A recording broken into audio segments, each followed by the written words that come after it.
آپ کے زبان سے ہی سن چکے ہیں کہ آپ نے 4 شادی کی ہیں، تو اتنے سارے کام، اس کے ساتھ اور 4 شادیاں، تو فیملی مینٹیننگ جو بات ہے وہ آپ اتنے سارے کاموں کے ساتھ کیسے کر سکتے ہیں؟ شاید جیسا کہ آپ اس وقت بنگلہ دیش میں ہیں، آپ کا فیملی جو 4 بیویاں ہیں وہ کہاں ہیں، کیا کر رہے ہیں؟ کسی ایک کو ہمارے آن لائن سسٹم میں داخل کرائیں پڑھنے کے لیے، جی، پھر وہ بتائے گی کہ سباق میری بیویاں بھی پڑھاتی ہیں اور میری بیٹیاں بھی پڑھاتی ہیں ایک ہی جگہ پر.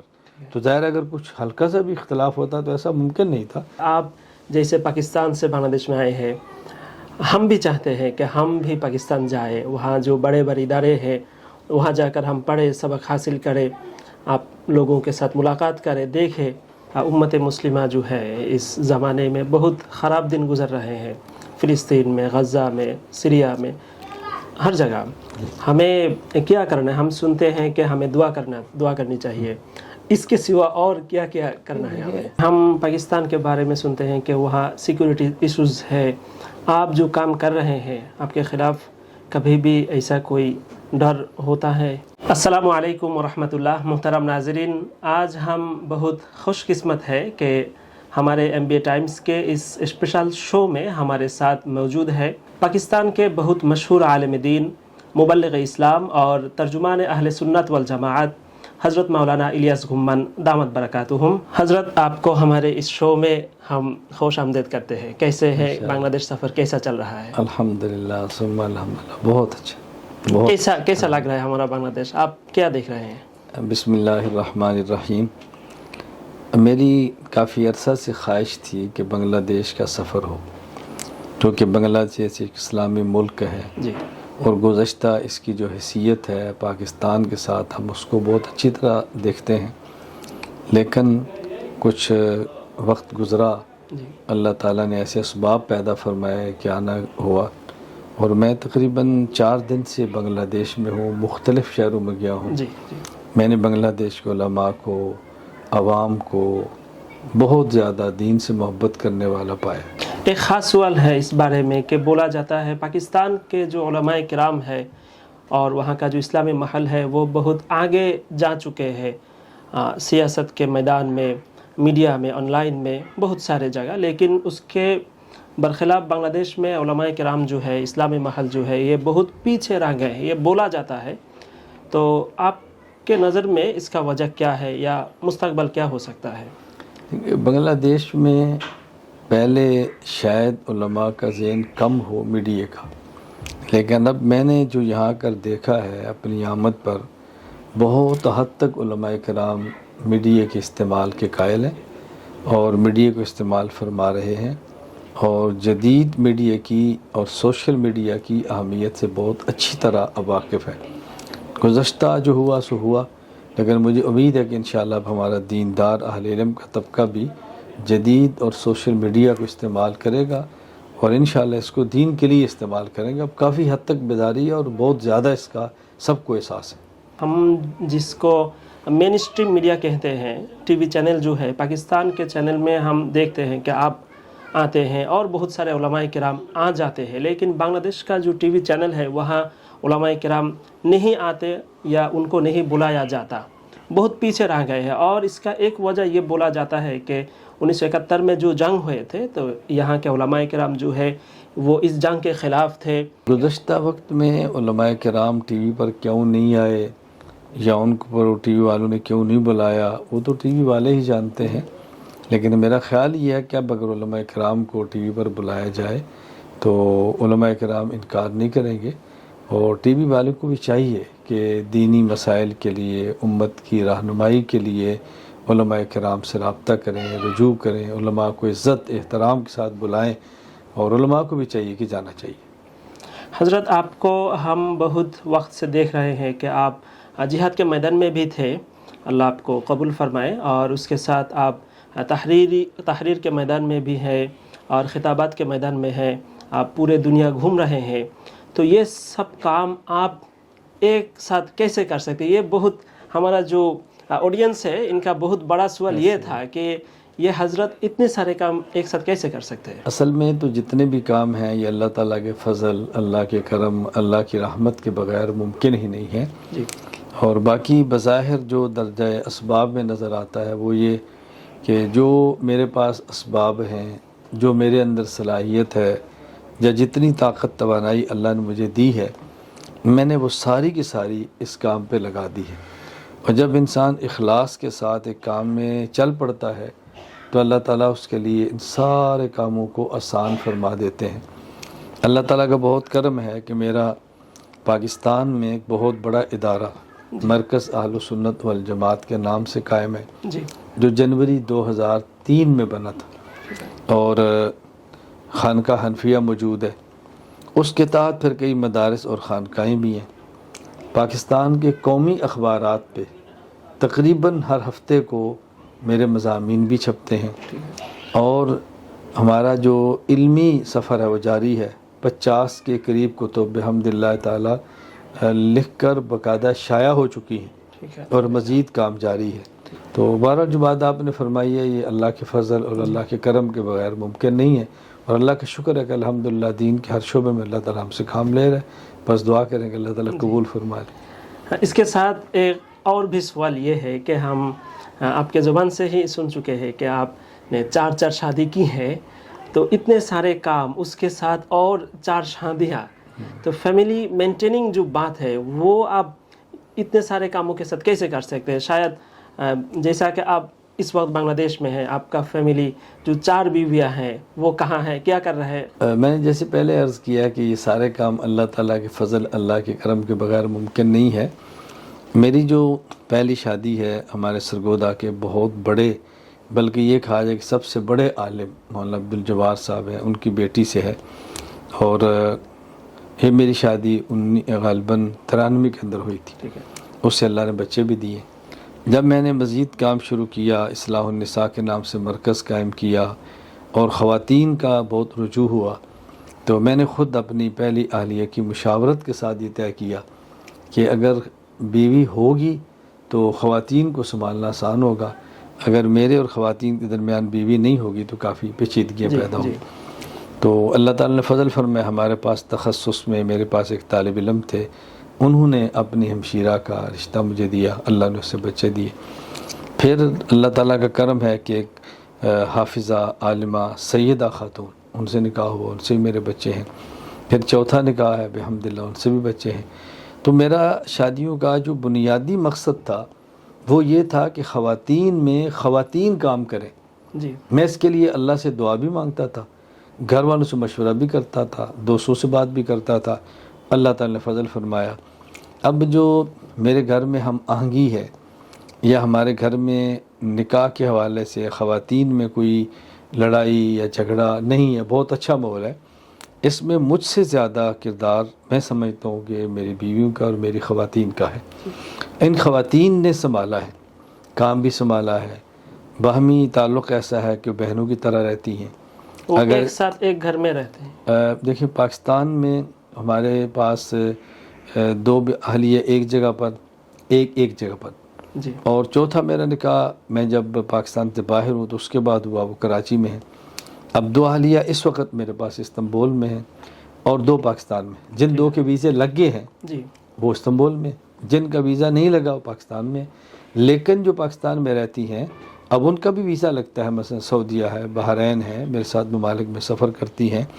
اور پھر ایسا ہوتا ہے کہ جو ایک گھر والی اگر میرے ساتھ سفر کرتی ہے تو اس کے بچے دوسری اہلیہ سنبھالتی ہے۔ واہ کیا جی بات ہے۔ ایسے ہی ہوتا ہے۔ اور اب بھی مثلا بڑی جو دوسری اہلیہ سے بڑی بیٹی ہے وہ پڑھ رہی ہے، تو اس کو میری تیسری اہلیہ نے سنبھالا ہے، وہ ان کی تیاری کرا رہی ہے، وہ ان کو سنبھال رہی ہے۔ تو خوشی کی بات یہ ہے کہ میری بیٹیوں نے جو کہ شادی شدہ ہیں اور ان سے بچے ہیں ان کے، اسی طرح جو میرے بیٹے ہیں بڑے، جی، کسی ایک نے بھی میرے نکاح کے معاملے پر نہ ہی مجھ سے اختلاف کیے اور نہ ہی مجھ سے دوری اختیار کی ہے۔ خود میرے بھائیوں نے بھی مجھ سے اس معاملے پر اختلاف نہیں کیا، یعنی میرے بھائی یا میری بیویاں یا میری بیٹیاں یا میرے بیٹے سب اس معاملے میرے ساتھ متفق ہیں۔ اور میں یہ پھر کہوں گا، ایک تو اللہ کا فضل اور کرم ہے، اور دوسرا میں سمجھتا ہوں کہ میری بیویوں کی مہربانی ہے، میری بڑی بیٹیوں کی ہے، میرے بیٹوں کی ہے کہ اس معاملے میں میرا ساتھ تو دیا ہے اور رکاوٹ نہیں بنے۔ اور اس کی بنیادی وجہ یہ ہے کہ میرا شادی کا مقصد کوئی اپنی ذاتی خواہشات نہیں ہے، بلکہ شادی کا مقصد وہ خواتین میں کام کرنا تھا۔ اور میں اپنے دوستوں سے کہا کرتا ہوں کہ یہ بات میں غلط کہتا ہوں یا یہ بات میں ٹھیک کہتا ہوں، اس کا فیصلہ میں نہیں کرتا، جی اس کا فیصلہ آپ لوگ کریں کہ اپنی والدہ کو، بہن کو، بیٹی کو، اگر بیوی ہے تو ان کو کسی ایک کو ہمارے آن لائن سسٹم میں داخل کرائیں پڑھنے کے لیے۔ جی پھر وہ بتائے گی کہ سباق میری بیویاں بھی پڑھاتی ہیں اور میری بیٹیاں بھی پڑھاتی ہیں ایک ہی جگہ پر، تو ظاہر اگر کچھ ہلکا سا بھی اختلاف ہوتا تو ایسا ممکن نہیں تھا۔ بہرحال یہ اللہ تعالیٰ کا فضل اور کرم ہے، اور میں سمجھتا ہوں کہ مجھ سے زیادہ میری گھر والیوں کا یہ کردار ہے کہ وہ باہمی اکٹھی رہتی ہیں، اور ان کے اکٹھا رہنے سے، ان کے باہمی محبت اور میرے ساتھ تعاون کرنے سے میرے دینی اسوار بہت اچھے رہتے ہیں۔ کبھی میرے کسی دینی سفر کے راستے میں الحمدللہ میری بیوی، میری بیٹی، میرا بیٹا کوئی بھی رکاوٹ نہیں بنا۔ اللہ ان کو اپنی شان کے مطابق اجر عطا فرمائے۔ آمین آمین۔ لیکن بنگلہ دیش میں عام لوگوں کے اندر تو ہے، حالانکہ اسلامی جو محل ہے، علماء کرام جو ہے، اس میں بھی ایک سے زیادہ شادی کرنے میں کچھ مختلف نظر ہمیں آتے ہیں۔ اب کیا کہیں گے اس بارے میں؟ دیکھیں، میں گزارش کرتا ہوں کہ باوجود اس کے کہ میرے 4 نکاح ہیں، 4 سے اولاد ہے، 4 بیویوں کا آپس میں پیار اور محبت ہے، میں نے کبھی بھی میڈیا پر اس کا تذکرہ از خود نہیں کیا الا ایک کو پوچھے، جی، اور میں نے کبھی بھی 1 سے زائد شادیوں کی ترغیب بھی نہیں دی، اور اپنے متعلقین کو میں اس معاملے پر نہیں کہتا کہ آپ 1 سے زائد شادیاں کریں۔ اس کی وجہ ہر بندے کے گھر کے حالات وہ اپنے لیے بہتر سمجھتا ہے۔ جی، لوگوں میں دینی تربیت کی کمی ہے، ہمارے ہاں مسائل پیدا ہو جاتے ہیں، اور پھر شادی کا تعلق ضرورت کے ساتھ ہے۔ بعض ایسے بندے بھی ہیں جی، کہ جنہوں نے ضرورت محسوس نہیں کی اور ایک شادی بھی نہیں کی۔ خود شیخ ابو غدہ رحمہ اللہ نے کتاب لکھی ہے العلماء العزاب الذین اثروا العلم علی الزواج۔ جی، کتنے علماء گزرے ہیں جن نے ایک نکاح بھی نہیں کیا، تو ان پر کوئی اعتراض تو نہیں ہے؟ جی، اچھا، بعض ایسے ہیں جن نے 2 کر لی ہیں، کسی کے دینی تقاضے تھے تو انہوں نے زائد کر لی ہیں۔ تو نکاح ایک انسان کا ذاتی معاملہ اور اس کی ضرورت سے تعلق رکھتا ہے۔ جی، وہ اپنی ضرورت کو خود بہتر سمجھتا ہے کہ مجھے 1 کرنی چاہیے یا 1 سے زائد کرنی چاہیے۔ شریعت نے اجازت ضرور دی ہے کہ کوئی آدمی 1 سے زائد نکاح کرے، اگر وہ حقوق سارے ادا کر سکتا ہو تو ٹھیک ہے، اور اس معاملے میں مرد کو اپنی بیوی کو اعتماد میں ضرور لینا چاہیے۔ ہم سے بہت سارے لوگ پوچھتے ہیں جی دوسرے نکاح کے لیے کوئی پہلی بیوی کی اجازت شرط ہے؟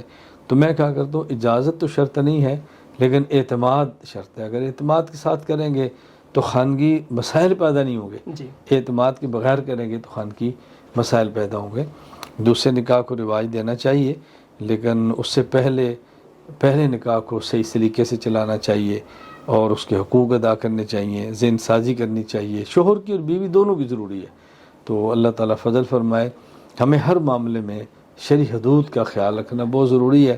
جی، ٹھیک ہے، جزاکم اللہ۔ حضرت ایک سوال یہ ہے کہ آپ کو پاکستان میں اور بنگلہ دیش، ہندوستان، آپ کو ترجمان اہل سنت والجماعت کہا جاتا ہے، ہم کہتے ہیں پیار سے۔ تو ترجمان اہل سنت والجماعت، اس کا معنی تو یہی ہے کہ آپ قادیانیت کے خلاف بھی کام کیے ہیں، اور عیسائیت کے خلاف، لامذہبی، غیر مقلدین، بریلوی، بہت سارے فرقے کے نام ہم سنتے ہیں۔ تو وہ سب فرقے بنگلہ دیش میں بھی موجود ہیں، اور آپ اس میدان میں بہت آگے بڑھ چکے ہیں ہمارے نظر میں۔ تو ہمیں کیا کرنا چاہیے بنگلہ دیش میں؟ دیکھیں، میں سمجھتا ہوں کہ میرے بارے میں کچھ غلط فہمیاں ہیں، اور عام طور پہ صحیح تصویر سامنے نہیں آتی۔ میرا جو کام ہے وہ یہ نہیں ہے کہ کسی کے خلاف ہے، میرا کام ہے مثبت۔ جس طرح آپ نے فرمایا کہ ترجمان اہل سنت والجماعت کہتے ہیں، کوئی ترجمان دیوبند کہتا ہے، کوئی ترجمان حناف کہتا ہے، جو بھی ہے ہر ایک اپنی زبان سے کہتا ہے۔ لیکن دیکھیں، مجھے جو بھی کوئی لوگ کہتے ہیں اپنے، یا میں اپنے بارے میں کہتا ہوں، تو میری گفتگو مثبت انداز میں زیادہ ہوتی ہے۔ میرا موقف یہ ہے کہ ہمیں اپنے عقائد اور اپنے مسائل کو اخلاص، اعتدال، دلائل اور تسلسل کے ساتھ بیان کرنا چاہیے۔ جن کے عقائد درست نہیں ہیں وہ از خود یا چلے جائیں گے، یا عقیدہ ٹھیک کر لیں گے، یا کم از کم آپ اپنی عوام کو مطمئن کر لیں گے۔ یہ مسئلہ پاکستان کا بھی ہے، ہندوستان کا بھی ہے، بنگلہ دیش کا بھی ہے، اور پوری دنیا کا۔ اور میں نے یہاں بھی علماء کرام سے گزارش کی، آج بھی آپ سبق میں بھی تھے تو میں نے اس میں بھی کہا کہ ہمارے علماء کرام کو چاہیے کہ وہ حق بات بیان کریں، اخلاص سے بیان کریں، دلائل سے بیان کریں، اعتدال سے بیان کریں، مسلسل بیان کریں، تو اللہ تعالیٰ نتائج عطا فرمائیں گے۔ جہاں تک بنگلہ دیش کا تعلق ہے تو میں آپ کی معرفت سے تمام اہل سنت والجماعت حضرات سے، خواتین سے گزارش کروں گا کہ آپ قرآن کریم پڑھیں، ترجمہ پڑھیں، تفسیر پڑھیں، احادیث پڑھیں، اس کی تشریح پڑھیں، عقائد پڑھیں، فقہ پڑھیں، اپنے مسلک اور مذہب کو ضرور پڑھیں۔ جی اپنا پڑھیں گے تو انشاءاللہ اسے کافی حد تک معاملات بہتر ہو جائیں، کافی حد تک بلکہ مکمل بہتر ہو جائیں گے۔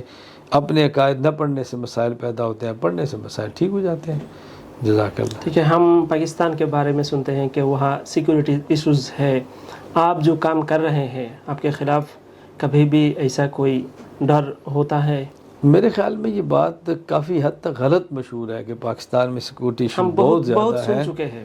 ایسے زیادہ سیکورٹی ایشوز نہیں ہے جس طرح ہمارے یہاں معروف ہے، یعنی جس حد تک پاکستان میں علماء کرام کام کرتے ہیں اور دینی مذہبی جماعتیں کام کرتی ہیں، شاید دنیا میں اس کی کوئی مثال نہیں ہے۔ جی باقی ظاہر ہے جب اہل باطل کے خلاف کام کریں گے، اہل باطل کو تکلیف ہوگی تو وہ آپ کے خلاف حرکت کے اندر بھی آئیں گے۔ یہ انبیاء علیہ السلام کے ساتھ بھی ہوا ہے، صحابہ کرام کے ساتھ بھی رضی اللہ عنہ ہوا ہے، اور ہمارے اکابر کے ساتھ بھی ہوا ہے، اور آج بھی جو کام کرے گا اس کو بات ذہن میں رکھنی چاہیے۔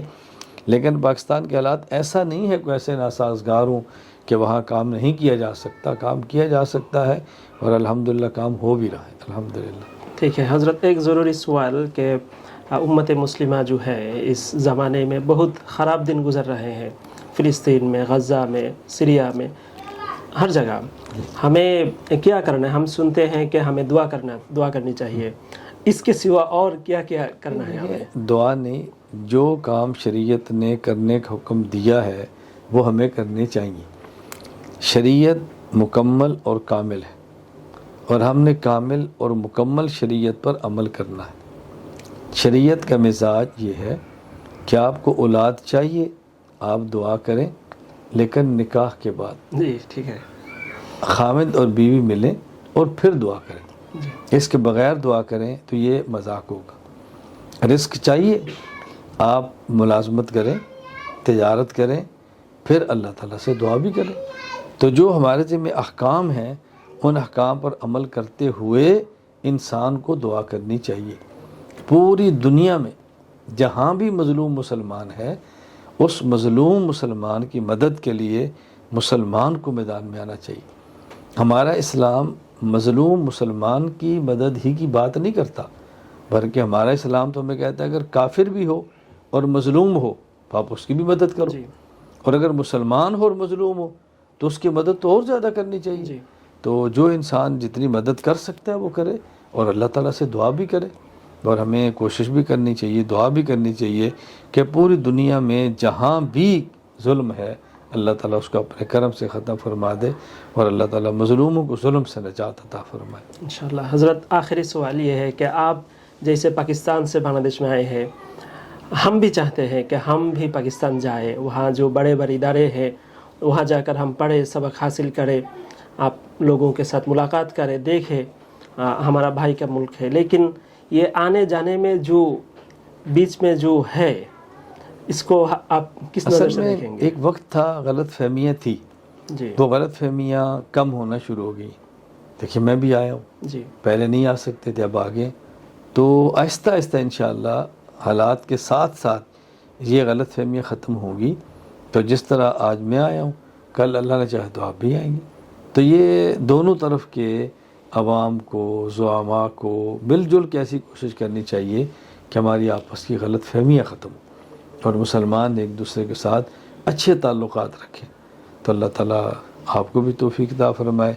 آپ تشریف لیں، ہمارا گھر آپ کا گھر ہے، جی ہماری جگہ آپ کی ہیں، جب چاہیں تشریف لیں، ہم آپ کے میزبان ہوں گے انشاءاللہ۔ جی جی انشاءاللہ حضرت، جزاکم اللہ ہمیں وقت دینے کے لیے۔ اللہ آپ سے راضی ہو جائے۔ السلام علیکم وعلیکم ورحمۃ السلام اللہ ورحمۃ وبرکاتہ۔ اللہ۔ جزاک اللہ۔